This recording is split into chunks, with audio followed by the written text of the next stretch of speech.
So today I'm joined by our local Labour MP for Robertson, Dr Gordon Reid. From studying medicine and beginning his career as a doctor, Dr Reid worked in emergency, and through this time on the front line, particularly during the COVID-19 pandemic, felt there were many improvements that needed to be made within our health system. It was this desire for change that prompted him to run for Parliament, and he has now been in office for 2 years. From the ongoing impacts of the pandemic and vaccination fatigue to climate change and how the government plans to increase its support for women's health, Dr Reid gave us a glimpse inside Parliament as we unpack some important issues around the future of health. You're going to love this one. Let's get into it.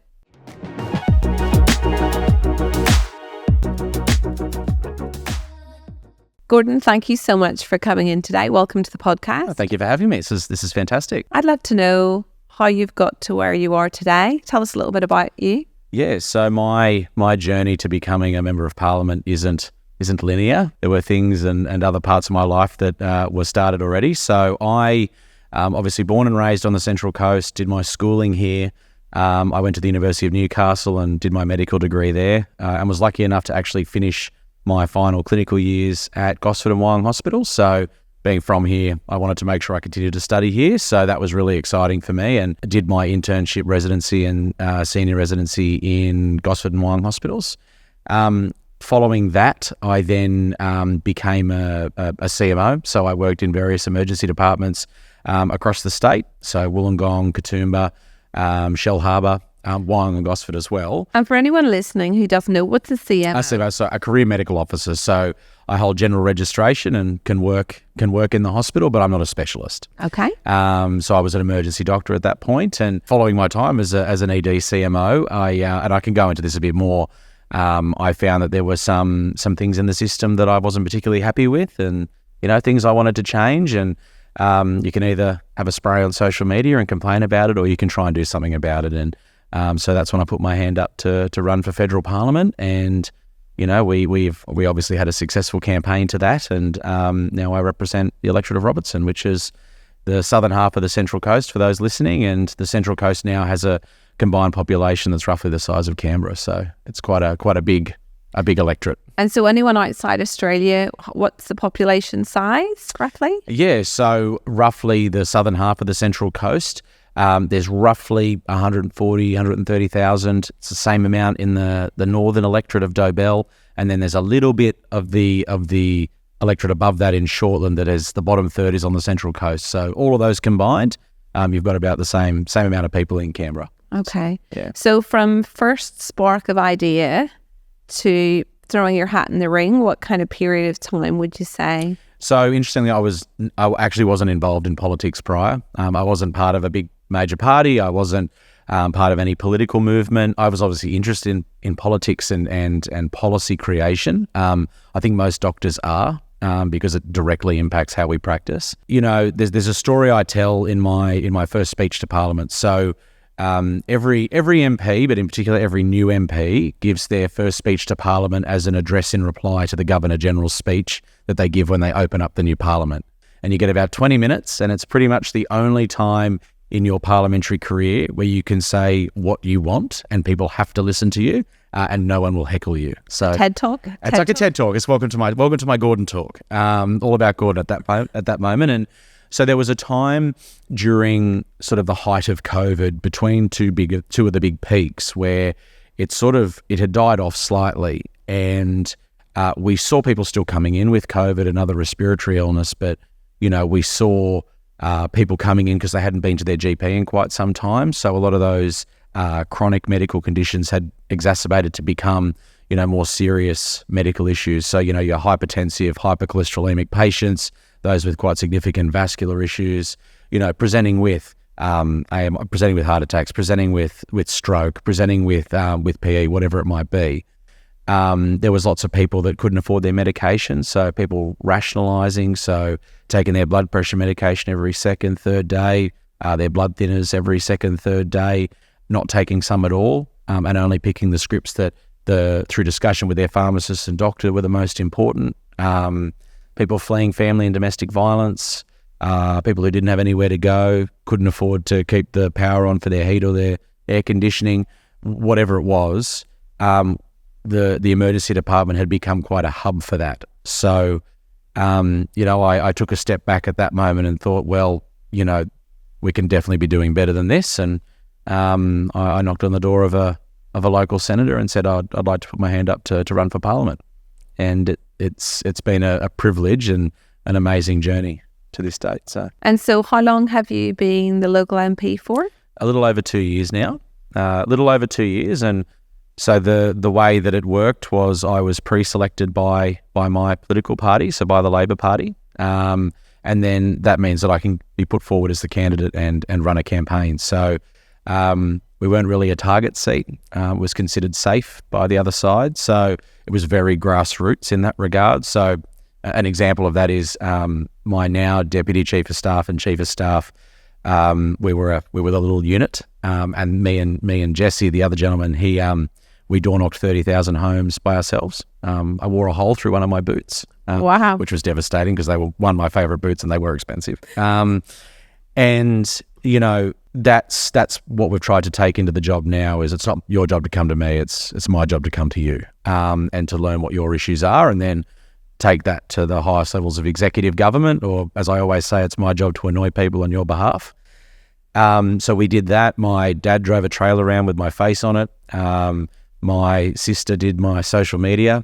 My mum and my now fiance did a lot of the catering for my events and things. And we used to get old core flute signs, old posters, and write on the back in text like the issues that were important to us, like GP access or the climate change and the like. And we'd hold them up and wobble them on the side of the road. And and that campaign ran over a number of months, and in May of 2022 we were successful. So it's been a fascinating experience. I have a very good team, some of the most kind, humble, hardworking people you'll ever meet. And not to blow my own trumpet, but we have passed legislation and we've done things that I believe have benefited the country and will for future years to come.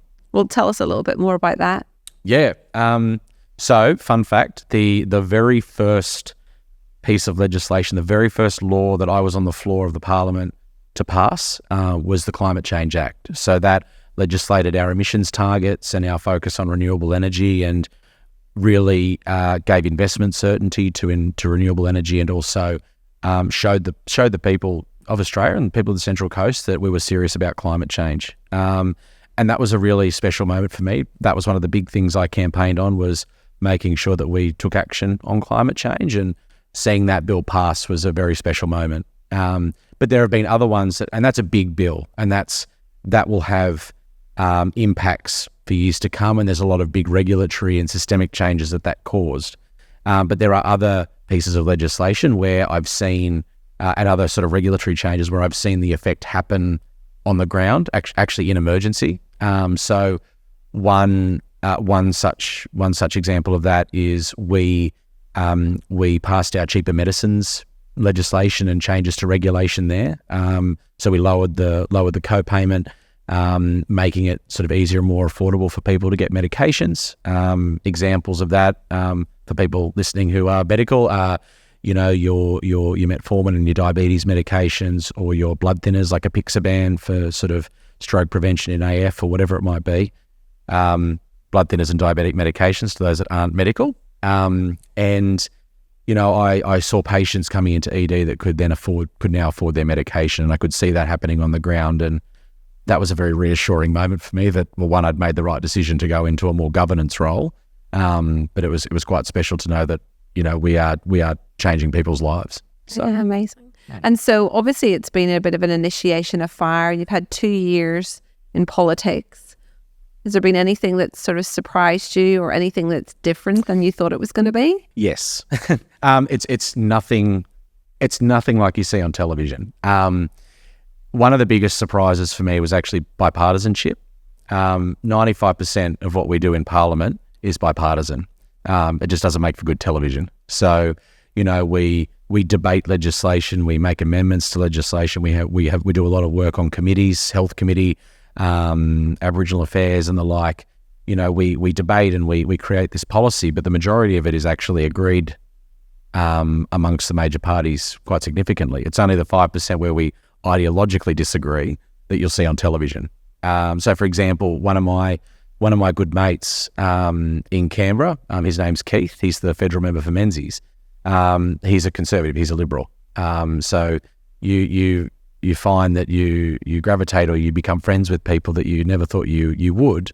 And Keith and I don't agree on everything. That's the nature of democracy and debate. But we've become quite good friends over that time. So I think bipartisanship has been something that's very much surprised me. Being someone who wasn't in the political realm, that was really surprising. And also to how respected Australia is on the international stage. So our office does a lot in foreign affairs, and I've been on multiple international delegations and led delegations to different parts of the world. And Australia's input and Australia's presence is something that is very much sought after by people across the world, and our opinion and what we say matters. So that's also been something that, not necessarily surprising, but something that has really I've become very passionate about, and something that I think is fantastic. Yeah, amazing. So interestingly, when you look at research, doctors tend to be very respected and trusted, and politicians, unfortunately, tend to be not so respected and not so trusted. Yes. And it's interesting, there are quite a few doctors in Parliament. Yep, there are.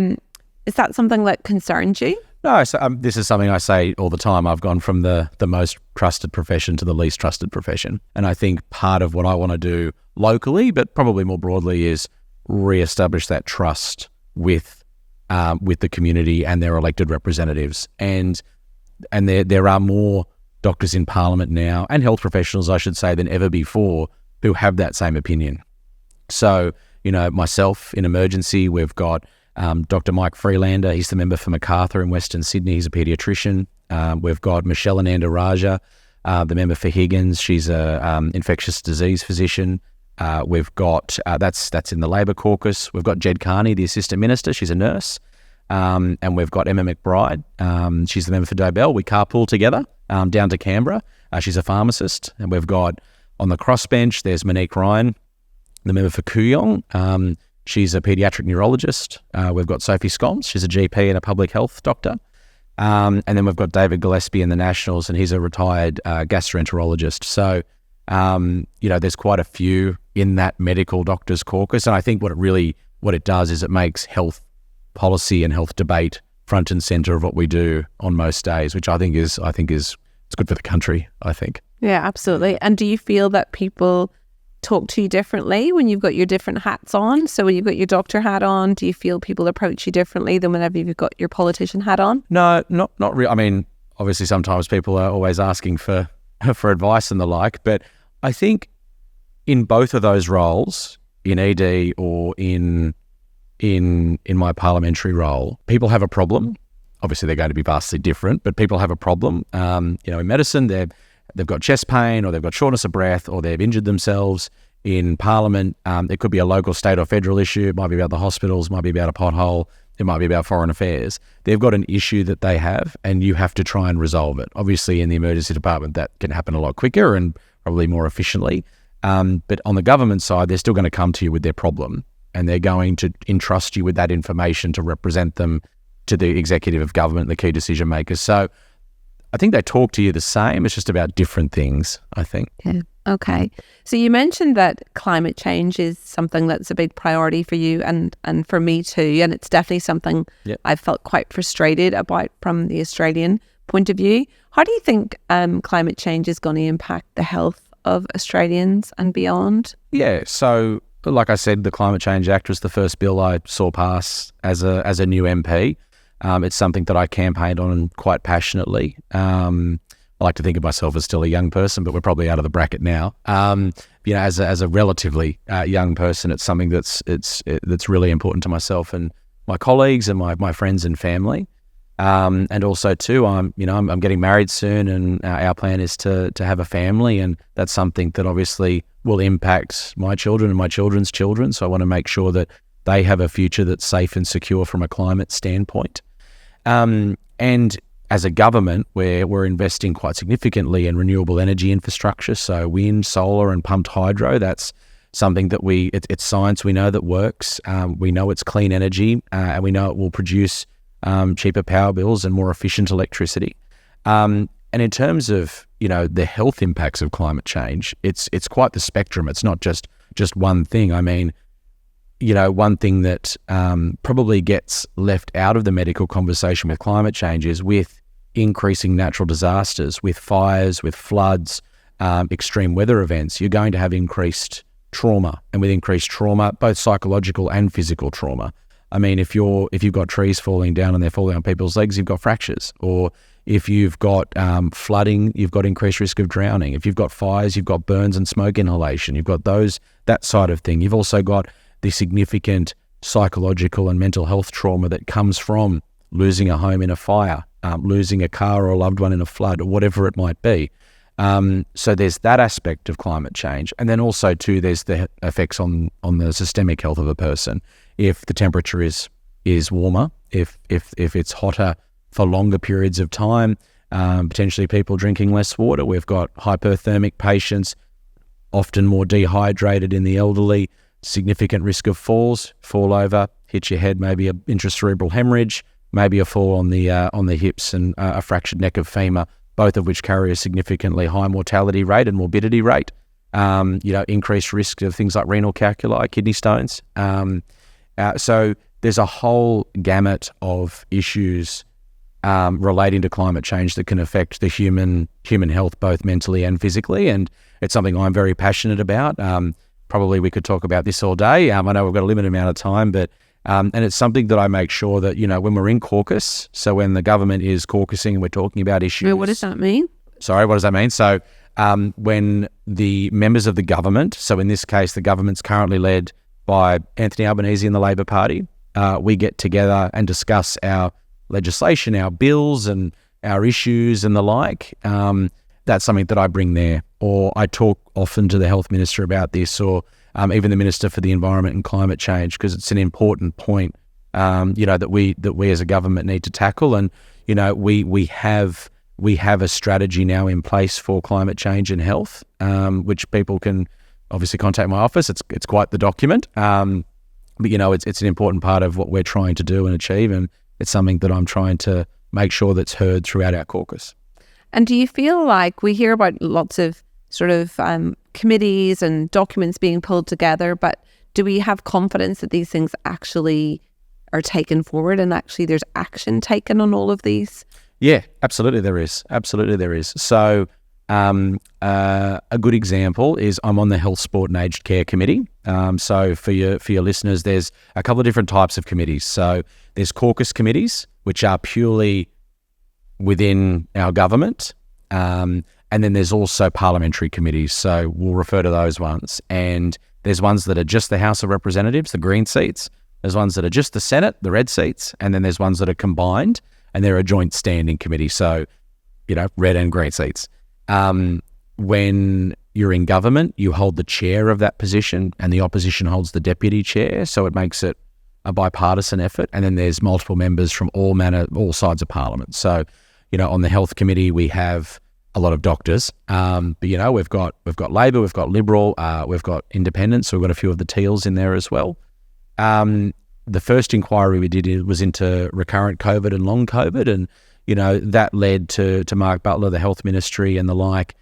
Put significant support behind that. We're just finalising a report at the moment into type 1, type 2 and gestational diabetes that will be handed down to the Health Minister soon. So those reports make a series of recommendations, and then that informs government policy and also funding. So I can understand people's frustration that when these things are pulled together, they don't get listened to or they get shelved, and sometimes they do, but more often than not, they do get acted upon. And I think as well, it very much informs the parliamentarian at the committee hearing. So I'm a health professional. I see people with diabetes all the time, but the aspect of diabetes that I see is the type 1 diabetic who comes in with DKA or HHS, or potentially the very profoundly hypoglycemic patient, or some form of endocrinopathy, whereas in the community with a GP, it's a very different, there's a very different focus there. So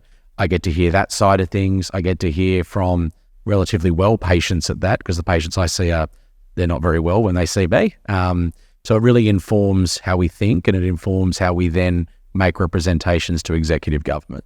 So you touched briefly on COVID-19, and obviously that had a profound impact on Australians, and Australia basically suddenly felt very far away. Obviously, I'm from Northern Ireland and felt very far away from my family. And I think there's continues to be sort of fallout from COVID-19, and also lots of learnings, hopefully. What do you think would happen if there were to be another pandemic? Like, what lessons have we learned, and what do you think we might do differently next time? Yeah, sure. So the pandemic triggered me to run for Parliament. So it had a profound impact on my life, but it also had a profound impact on, many people right across the world. Australia, through geographical isolation, was quite fortunate in that regard.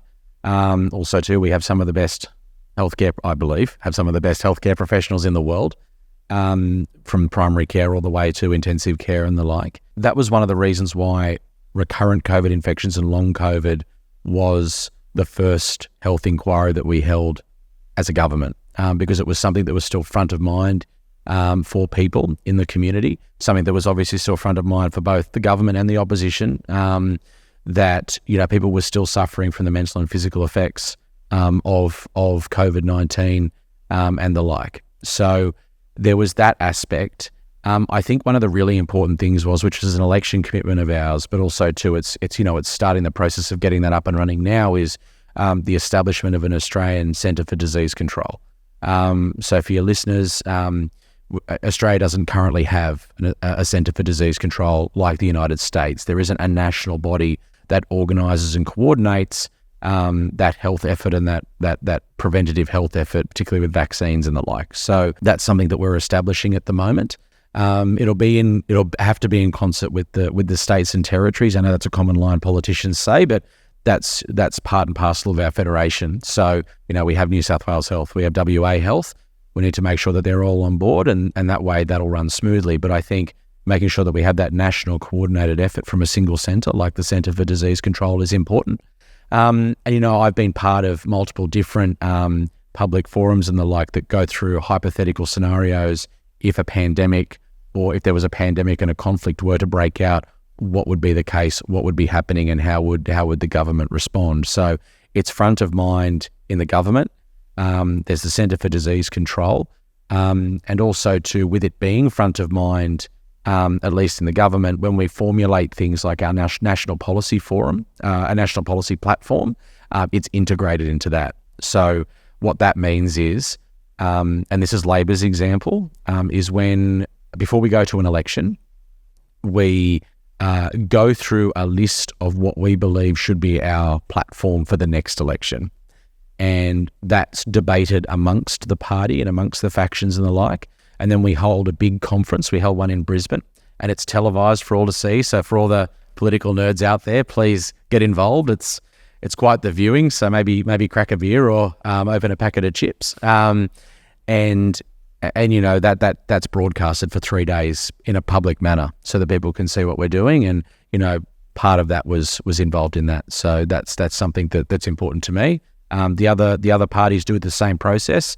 Theirs isn't publicly televised, but that's just how I only know how our side works on that regard. But yeah, it's something that our government, is really focused on. I know I'm focused on it, and I won't let anyone forget. And as a GP, I've definitely seen over the last, so I've been in Australia for 11 years, and I've always been really grateful that, for example, come winter time, how motivated people have been previously to come and get their influenza vaccinations.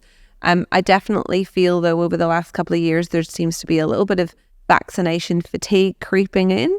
And then certainly we've seen a lot of infection in the last couple of months. We've seen a lot of respiratory tract, a lot of mycoplasma pneumonia. Like, we're definitely seeing a lot of people who are unwell.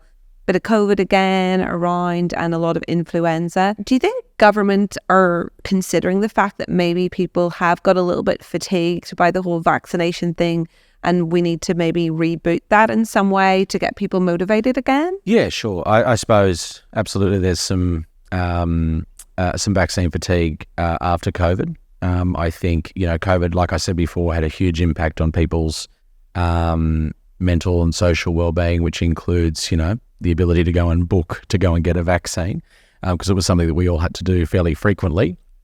And you're right. There is a very much an increase in respiratory pathogens that are running around at the moment. I know just from the last couple of days being an emergency, significant numbers of influenza A, mycoplasma pneumonia, as you said, RSV as well, and COVID's upticking, and they've all started earlier than they normally would.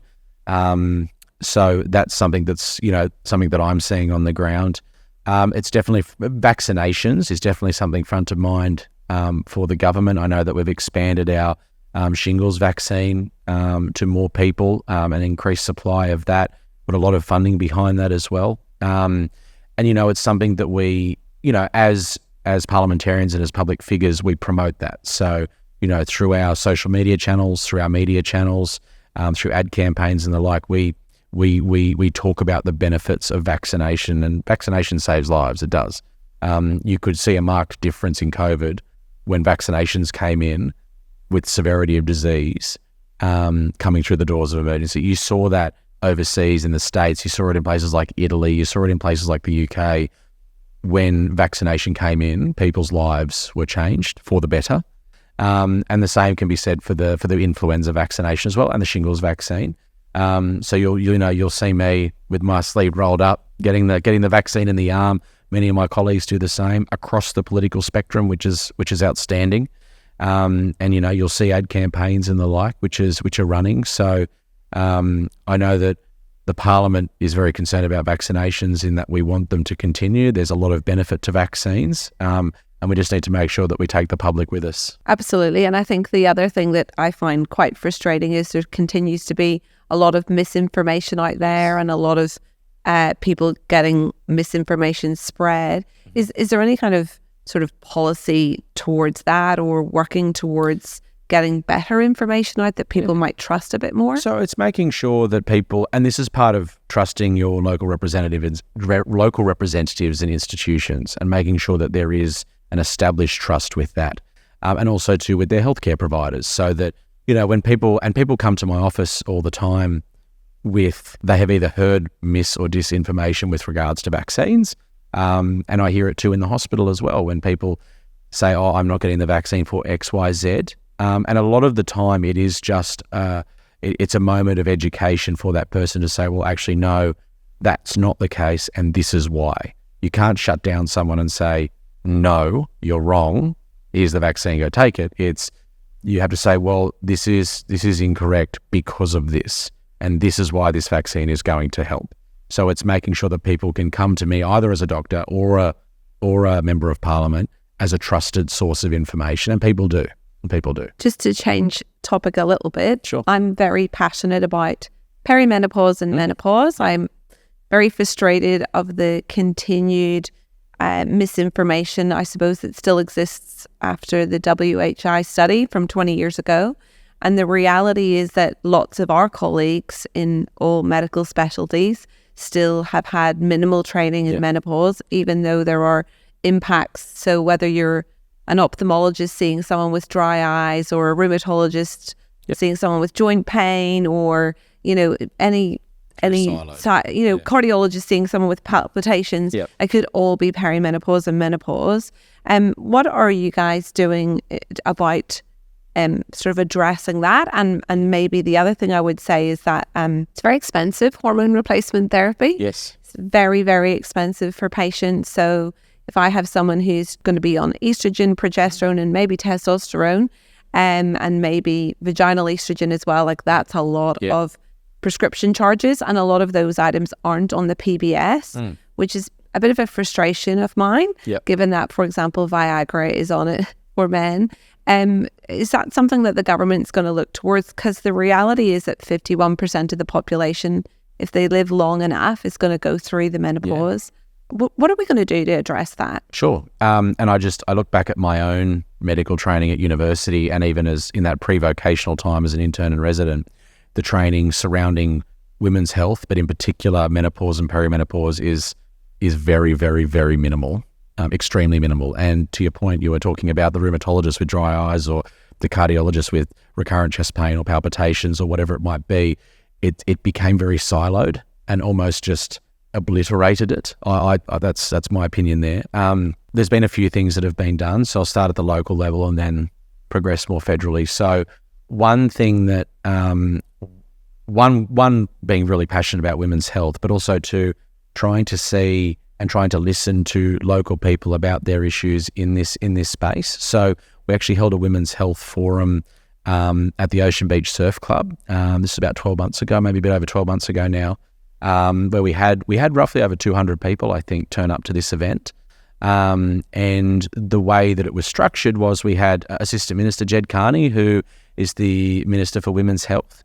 We had Dr. Colette Hourigan, who's a local GP. I know her well. Yeah, no, Colette, yep. Amazing GP and community advocate. She was there, and we also had Assistant Minister Emma McBride. So she focuses on regional rural health, but also on mental health and suicide prevention. And then there was myself. So we had that panel there, and the idea behind that was we spoke about what we're doing as a government, but obviously no matter what portfolio is, but in particular in women's health, we want to make sure that we're hearing from people, on the ground who are actually experiencing these issues, and how can we best then take that to formulate policy and change funding models.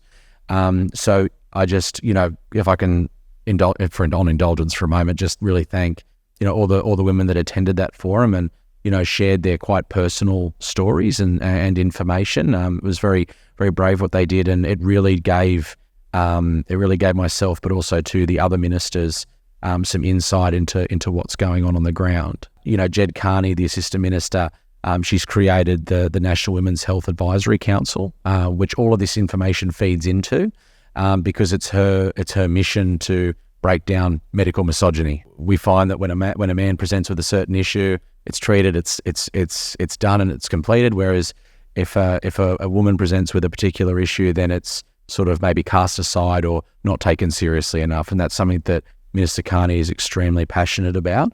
And my plan is to hold in the future more of these women's health forums. That one was held in the middle of the day during the week. I'd like to probably hold them maybe on a weekend or at night, when working women can attend them, and also focus on other topics. But it was a good sort of test there, and it was really well attended.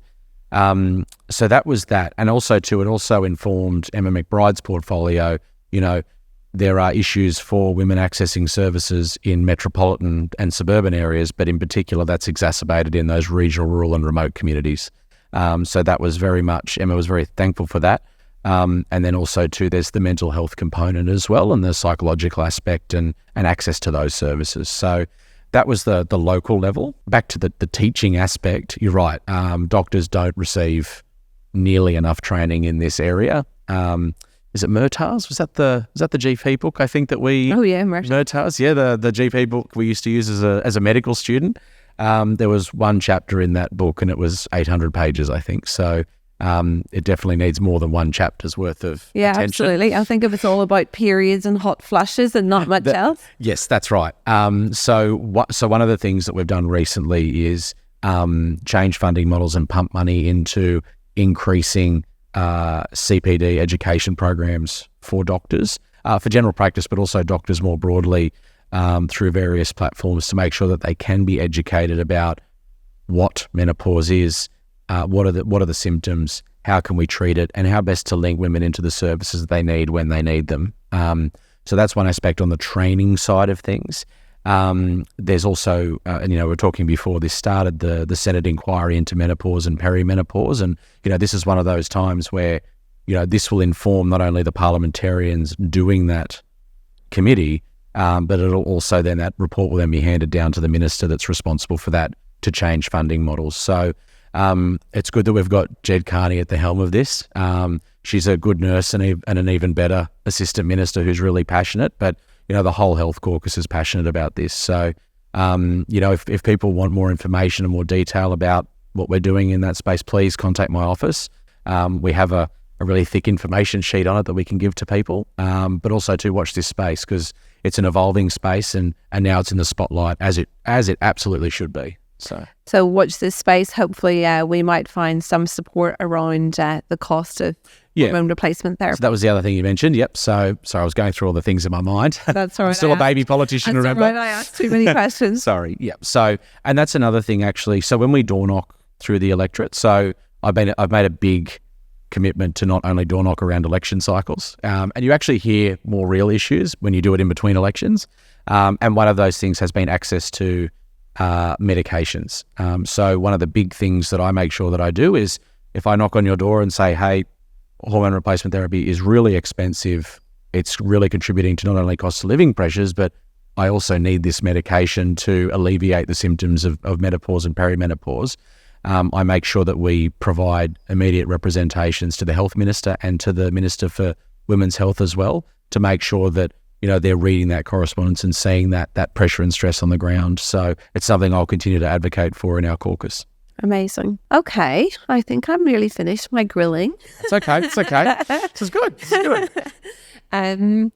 So are there any projects or things that you're working on that you'd like to share with us in terms of policies or health direction? Yeah, sure. Locally, and then we can go. Everyone likes to hear about the central. I like to hear about the Central Coast. I'm a bit biased though. So one of the big things that we found, because we haven't had a local government now for about 10 years, I think it's been. So there hasn't been for those listening outside the Central Coast, we haven't had a local council now for just a bit under a decade. It's been in what's called administration. So they obviously have to work within a very narrow scope and require significant assistance. So we've been able to put a lot of funding into road maintenance and road renewal. Anyone that drives on the roads here, it's very precarious sometimes with the road damage. So we've been able to put significant multiple millions of dollars of funding into that, and we're starting to see the results of that now. Roads are smoother to drive on. It's very nice. And also too, it's it's good. People aren't damaging tyres and it's safer for people to walk around.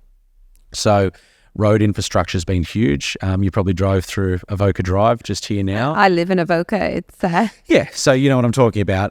It's it's a pinch point. So we're funding the expansion of that, so the widening of that. So that's already started. The planning works and traffic surveys have been completed. Going to have a little footpath.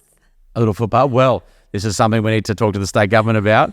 A typical politician answer. But no. So it involves footpaths and cycleways and the like. So that's part of that build. The traffic surveys have already been completed to look at the volume and what part to start first.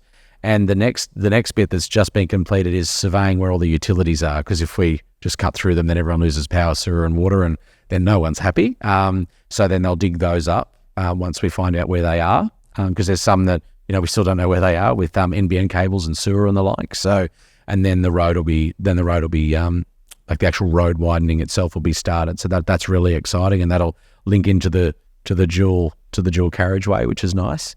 And then my next goal after that, but I might not even be around then, is Dunlop Hill itself, but we'll come to that later. And then in regards to health direction, something that I'm really passionate about, and I won't get political on this podcast, although I am a politician. It's something that I felt hasn't had enough attention for many years across multiple governments of either persuasion. There was the tripling of the bulk billing incentive. There was some other things in place there. While there are practices that have welcomed this, and it is providing some assistance, there's obviously more we can do there. There's some recent announcements from the state government with regards to bulk billing and GP payroll tax, which has been very welcomed on the Central Coast from what I'm hearing. There's the changes to the medication affordability and the 8th community pharmacy agreement that was signed recently, so making medications cheaper and more affordable. They're more national level things. We've had increases in bulk billing across the Central Coast region now. So there was, in the last section that was measured, over 10,000 bulk billed GP visits, which is good. So that's up 2.7%, I think, which was good. And then there's also the establishment of our Medicare urgent care clinics as well. So Emma McBride's one in the north has seen over 7,000 patients who are too sick for the GP and not sick enough for the emergency department, our one down on the peninsula has seen over 5,000 patients now since it's been opened. My dad being one of them. Actually, fun fact about that, and he's given me permission to share this story. Covering a bird cage with a blanket, with a brick weighing the blanket down so it didn't blow away. And he pulled the blanket off and the brick hit him on the foot, on the top of the foot, dorsal foot injury, midfoot tenderness on squeeze. Like, Gordon, can you come see it? I haven't been gifted X-ray vision yet. So I can't, the Ottawa foot rules couldn't determine whether it was a fracture or not. I didn't go in with him. I stayed separate. He went into the urgent care centre. He saw a doctor, got an X-ray, saw a nurse as well. It wasn't fractured, just for if anyone was wondering. Wasn't fractured. He was in and out in under 50 minutes. Whereas if he was in the emergency department waiting for that, he would have been there hours. So that's a good example. And there's been countless examples where people have gone to these clinics and have seen a benefit. And it's all about increasing access across the board for healthcare. Making sure that GPs are seeing complex chronic conditions and preventative medicine in the community. It's making sure that we have a middle ground between emergency and urgent care like they do right across the world. And then also to making sure our emergency departments are supported. So that was a very long-winded answer, but we are doing a lot in health, and it's something I'm quite passionate about. Okay, thank you. So final question is, if you were able to tell your 20-year-old self something, what would you tell him? Probably don't drink so much coffee. No, what would I tell my 20-year-old self? We had a gastroenterologist when I was at uni, and a fantastic, really funny guy. But I remember in our first day of lectures, Dr. Vasey was his name, actually. Now I remember it. In our very first day of lectures in our first year, he carries around in his card, in his wallet, a laminated card of a rose.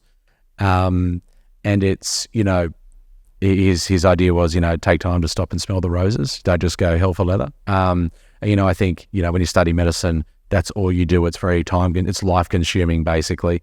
And then when you get into pre-vocational training and then training, it's your life and it's all encompassing. So I would tell myself to very much take time to stop and smell the roses, and look around and take in what's happening and, how you're interacting with the world and the people around you. Sorry, I like these, another story. I led a delegation to the United Nations in New York, sitting in the General Assembly Hall with the little Australia lit up sign in front of me. I'm sitting there ready to give the national statement on behalf of the government about Indigenous health. And, just sitting there going, boy from your minor, never thought that I'd be doing this job in my wildest dreams, about to deliver something on behalf of 26 million people. At that moment, I sort of just sat back and went, that's pretty cool. But also too, it's an immense privilege, and very cool. You're representing your country at that point. So yes, I would give myself that laminated rose and go, take time to smell the roses. And so what's next? We're getting married? Yes, we're getting married late July, winter, cold. So that's very exciting. My partner, Shaylee, and I have been together for a long time now. So it was probably about time. She's an amazing woman. She's a speech pathologist, does a lot of work with pediatrics and disability and augmentative communication, like eye gaze and the like. Incredibly intelligent woman. She very much looks after me, which is excellent. But she, so we're getting married in July, which is excellent. And actually, interestingly, our dads were paramedics on the coast together. They used to own a shop over at Long and Jetty, and it's very much a Central Coast story. So I went to school together. So. And you're still working in ED?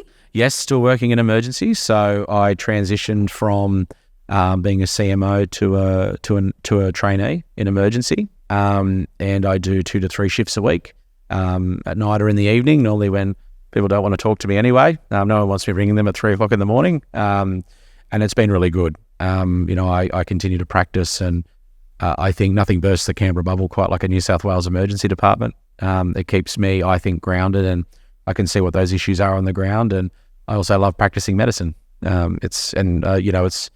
You don't just do it for a couple of years and then move on. It's something that you do for the rest of your life. So we're hoping that we're going to do a parallel career with medicine and politics, are we? Well, when the next election's called, we'll give it a red hot crack. But I'll always be a doctor. Always be a doctor. Thank you so much. I've really loved talking to you today. Thank you. Cheers. I think you'll agree we've had some incredible guests on the podcast already, and today's was no exception. I think there is so many nuggets of information I'd love to get out there. So if you know someone who would benefit from the podcast, please share it. That way more people can learn all about themselves. Remember, this podcast is all about you. This podcast and any information, advice, opinions, or statements within it do not constitute medical, healthcare, or other professional advice. Information is provided for educational and entertainment purposes only. If you have any health concerns, always consult your doctor.